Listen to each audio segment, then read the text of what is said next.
U zadnjoj smo trećini naše večerašnje i posljednje ovotjedne emisije i baš mi je zadovoljstvo što na samom kraju možemo predstaviti jednog zanimljivog sportskog gosta.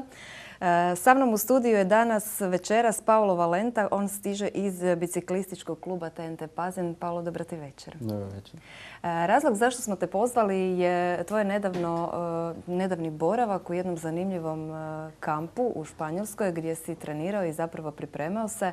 Možda najbolje da nam odmah na početku kažeš gdje si to bio i što si radio. Da, znači nedavno smo bili u Barceloni, to jest taj kamp se naziva La Poma. To je najpoznatiji freeride kamp u Europi koji privlači razne ljude, vozače biciklizma koji odlaze tamo. Bilo da su profesionalci ili amateri, svi tamo odlaze jer ima jako puno skokova, raznih skokova, može se naučiti. Ima puno mogućnosti gdje se lakše može učiti nove stvari. Da, sasvim sigurno tebi kao osobi koja se baviš ovim sportom, ovo je bilo jedno famozno, fantastično iskustvo. Uspio si sigurno puno toga isprobati i naučiti. Možda evo prije nego što pogledamo jedan kratki filmić u kojem ćemo točno doznati ono što ti radiš, da nam opišeš kako se zove ta disciplina kojom se ti baviš, koja je tvoja specijalnost. Dakle, ta disciplina se zove freeride dirt jump. Freeride podrazumijeva, može se prevesti kao slobodna vožnja.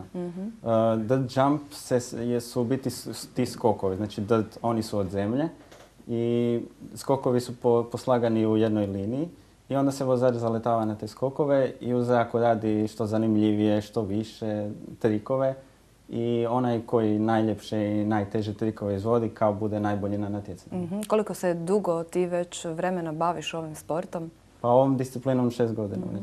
Eto, imaš puno iskustva. Nastavit ćemo razgovor, ali ćemo zamoliti kolega u režiji da nam puste film koji će nam točno prikazati sve ovo čime se ti baviš.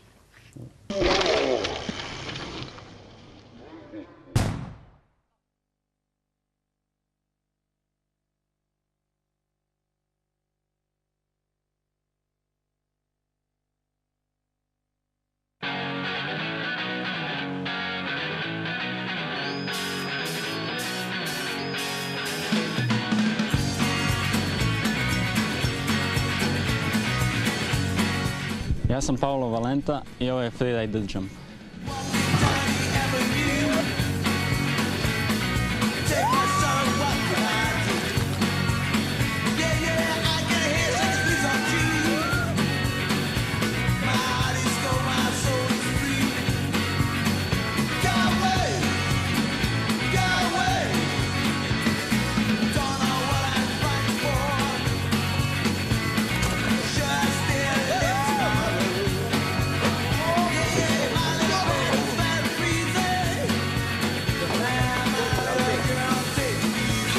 Bavim se time već 6 godina i ne znam, stalno se napreduje i uvijek si bolji i bolji.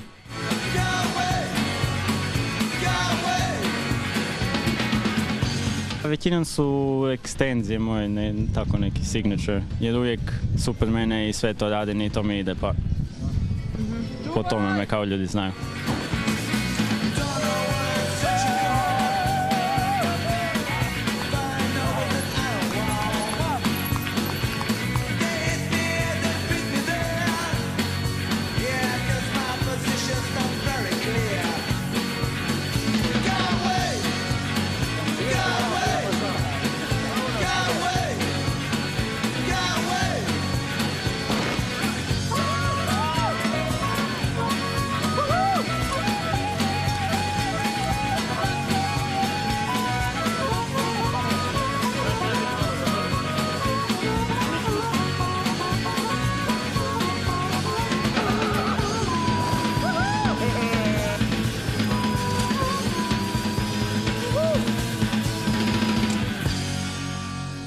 Ovu sezonu namjeravam samo što više voziti, što više napredovat i na natjecanje ići, a druge godine bi volio ići izvan Hrvatske, to jest na svjetska neka natjecanja.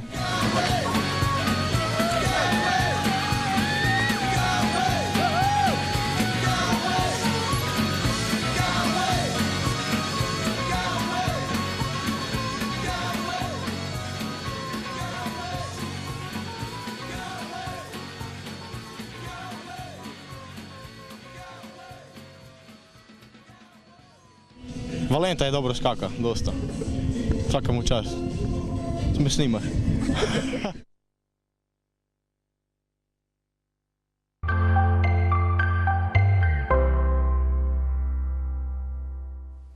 Evo, vidjeli smo jedan zanimljiv video uradak koji je točno prikazao sve ove vratolomije koje ti izvodiš u zraku i meni se to čini prilično opasan sport. Ali ti ćeš me sigurno razuvjeriti i reći da tome nije tako. Pa ne mogu baš previše. Mislim, ima neke doze opasnosti, ali uvijek se pristupa sa nekom sigurnošću. To jest, postoje ozljede, dešavaju se ozljede, ali ako si oprezan, one su minimalne. Sad me još zanima, obzirom da dolaziš ovdje iz Pazinskog kluba, gdje treniraš, za što se spremaš, dakle kako izgledaju ta natjecanja na koja ti odlaziš i zapravo općenito kako ti konkuriraš u toj tvojoj kategoriji na tim natjecanjima? Pa dakle, s obzirom da sam iz Pazina, to je u početku bilo malo teže. Jer u tom našem Pazinu nije bilo još ta disciplina, to jest nije bilo nikoga ko se time bavi. Ja sam u biti bio prvi koji se time počeo baviti i onda sam sve morao sam naučiti, sam sve skokove si sagraditi. To i onda je išlo to polako, korak po korak. S vremenom mi je sve išlo lakše, ali uspio sam si osim skokova sam sebi sagraditi znači, jedan drveni bazen u koji se stave jako puno spužva, znači kocke od spužva u koji se onda skače i uči trikove i kada se padne u te spužve čovjek se ne ozlijedi i može lako naučiti nove trikove. I onda na taj način se pripremaju novi trikovi koji se mogu na natjecanje odnesti. Gdje se natječeš? Gdje odlaziš na natjecanje? Pa uglavnom sada ovdje po Hrvatskoj i u okolici, u Sloveniji recimo, ali nažalost nema toliko puno natjecanja u našoj regiji. Više ima po Europi.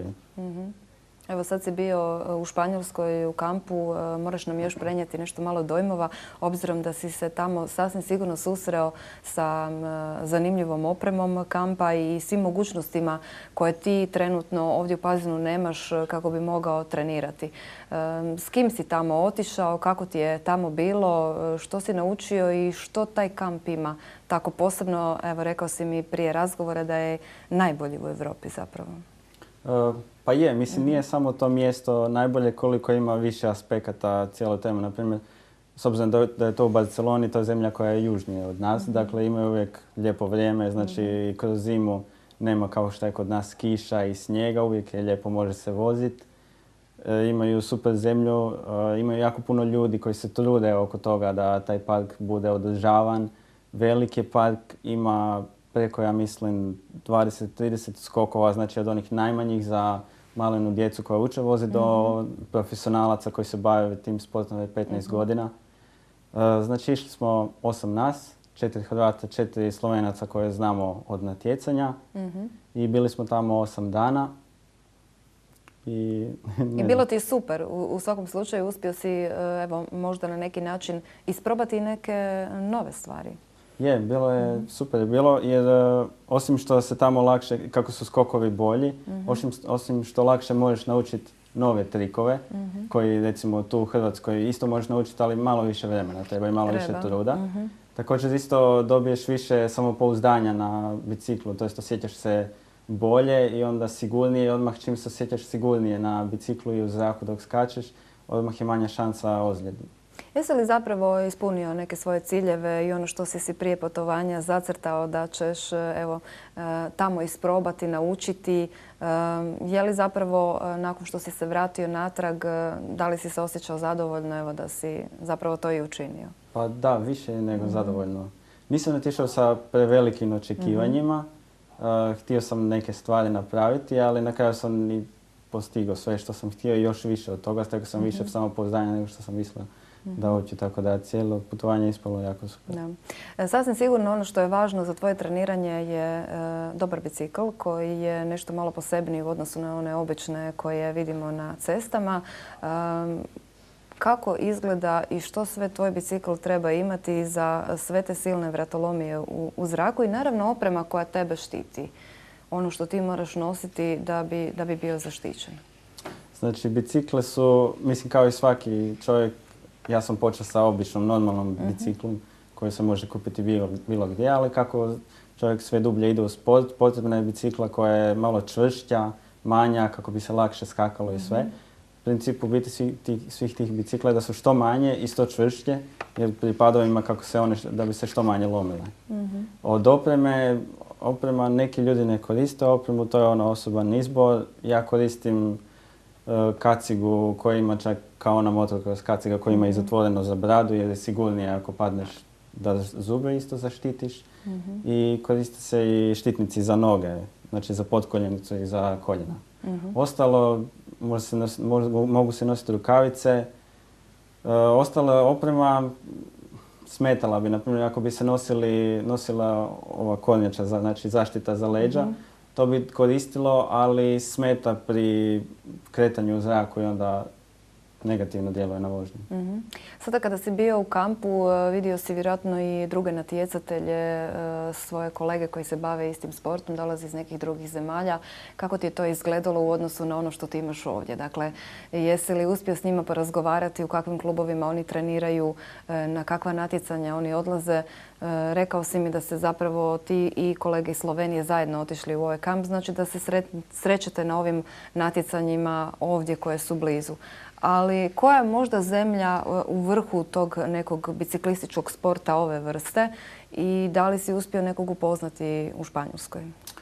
Pa da, to je još jedan aspekt Barcelone, to je tog parka La Pome, koji je super. Je to što, recimo, mi smo došli tamo, znači dođe se bilo koji dan, petak, četvrtak neki i ima tamo grupica ljudi koji su iz Francuske i koji su se isto tako samo tamo došli voziti.